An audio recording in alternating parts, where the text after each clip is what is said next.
The idea now is to have a panel session, and if people are feeling shy, I have a few questions. We're in the military, the government is actually on site. Apart from having too many people found your time to run economics in Cambridge 40 years ago, and I feel that nothing stinks. The supply shocks are important. One thing that intrigues me, in the 1970s we learned there's a sort of vertical Phillips curve, and there's a sort of natural rate of unemployment. If you try to help joblessness below that rate, you've got an accelerated inflation over a period to which you're entitled to unemployment benefit. And also Obamacare, which in some measures is adding about 6 percentage points to the cost of employing people, particularly if you're a small business. Now that doesn't appear in take-home pay. Switzerland, as you know, has got a strong currency. The headlines in blip, which is very good to the sun, was in perfect English, jobs wonder. You can have a strong currency and create lots of jobs. German television programmes have now full of serious economists talking about deindustrialisation. I think in the 20th century, but in answer to the question, I'm not aware of episodes where we've got to have this organically, like through a combination of strong real growth and moderate inflation with some active, desirable deleveraging. It seems to me that in all circumstances. We have it now, and I hope we will retain it, but clearly, if ever you lose it, then you're quickly into margin. There would have been promises of austerity and a lost generation or two, and 30-40 years later, UK is what, 3-4% of the world population? I don't think all is lost, but what does worry me is governments aren't doing anything that will introduce that sort of environment. I have a lot of sympathy with Peter's argument about political imperatives, and it seems to me imperative to get back to a sort of commodity-based currency seems to me pretty minimal. I mean, the Chinese may be a one-off act. Other than possibly in the Middle East, that there is. But I do go back to this, I suppose, microeconomic view that if it's not so intent on running a financial surplus these days, that they'll probably push against wage inflation for as long as possible as well. I think the world has changed quite significantly since the 70s and 80s in this regard, and wage inflation may be the dog that doesn't bark for quite a long time. A one-off in a price departure, it won't be easily embedded into an institutional framework, but I think the scope for people to expect inflation to be significantly higher and to be much more belligerent in seeking redress. I think, if there's enough tightening of the labour market, then we can see that, because it isn't everybody in the labour market that determines wage inflation. It's actually probably a quarter of the labour market in key professions. So I think losing control, if you like, of price inflation expectations is key to the wage outcome. I think we're really well, perhaps we'll give another person a chance over here, so gentleman white shirt with the blue stripes. Great stripes. Gentlemen, this is Richard Evans from Head Capital. You've been talking about the immediate aftermath of the banking crisis. It's cropped up so much. And so we've had, no doubt, some deflationary consequences from the immediate fallout.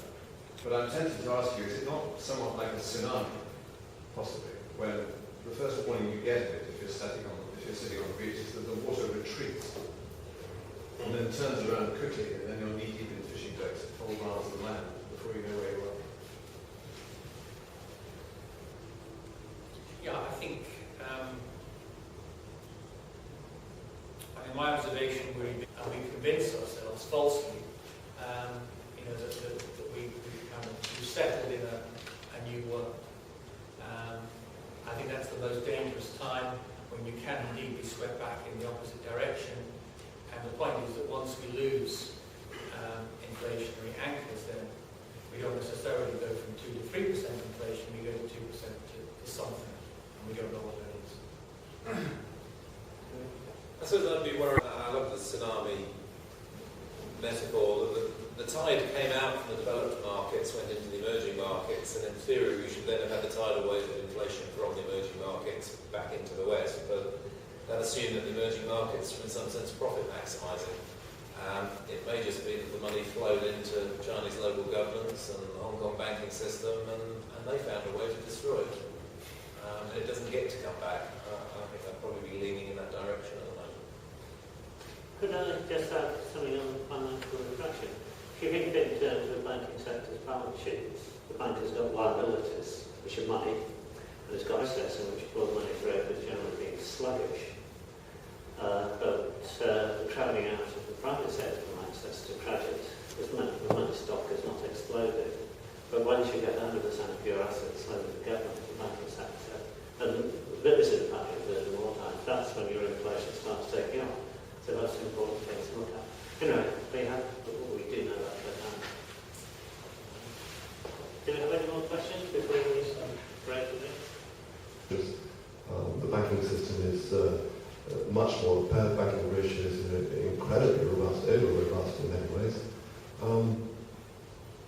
Why is nobody saying actually we're in quite a benign situation? Well, waiting for response, of course. I tend to point out that the birth rate, which is a very good indicator of economic confidence, is at the highest level it's been since 1972. 18 months later, it looked very different for something that was seemingly as esoteric as a breakdown in matrix algebra somewhere in midtown Manhattan. I think to have a Back to, I'd thoroughly recommend you have a look at the BRS annual report, because they do some fantastic work in this area, and their core thesis for 15, 20 years has been exactly this. The narrowly defined price stability that central banks have followed missed the build-up of huge misallocation of resources, credit imbalances, and that central banks lost sight of what their mandate should be, which is a broader concept of non-monetary stability. I think the reason why we're all concerned in our own ways is simply that actually you can find any number of bits of data which point to a significant amount of fragility still 7 years ago. Okay. This gentleman over here, Hampton, I simply point out from a perfect 1970s portfolio, it's meant to be tins of baked beans, toilet paper, the shotgun. I strongly recommend that you perhaps have a log burning stove and stuff with candles. That's probably an optimal risk management advice, but we have a serious question. It's a bit more serious than that. Peter's full of thoughts, and therefore the issue of walk won't take the president. But there must be a possibility, at least, that they decide precisely because increasing nominal rates would cause lots of defaults that they would not do that. And the last session will get very much higher. We got used to it in the last 20 to 30 years. You're looking at 5% inflation rate before central banks responded, but I would have probably linked on the time horizon before that arrived. And certainly, I guess my starting point might be somewhat lower than Peter's, and then I think we might have a deflationary event prior to that. I think we'll take one more question, and this gentleman here had his hand up. Has been recently studied with lots of free money, lots of imbalances in global capital flow, inflation not too bad, and the reality is that capital markets have gone up a long way and had investors left the market because We're waiting another 20 years for the next sort of downturn in the financial cycle. But to the extent that we didn't clear out the last one effectively, which I think is my basic thesis, you can argue that comes to us soon. That being said, I'm not enormously worried in the short term. For me, this is thinking about medium to long run risks and the tail of that. To support rising equity valuations, not uniformly, but broadly. But at the point where the Esoteric, so something I'm working on at the moment, the Fed abandoning its experiment with reverse repos seems to be causing some instability in the US banking system, and certainly is affecting the repo markets and funding to hedge funds. I think that's a worry.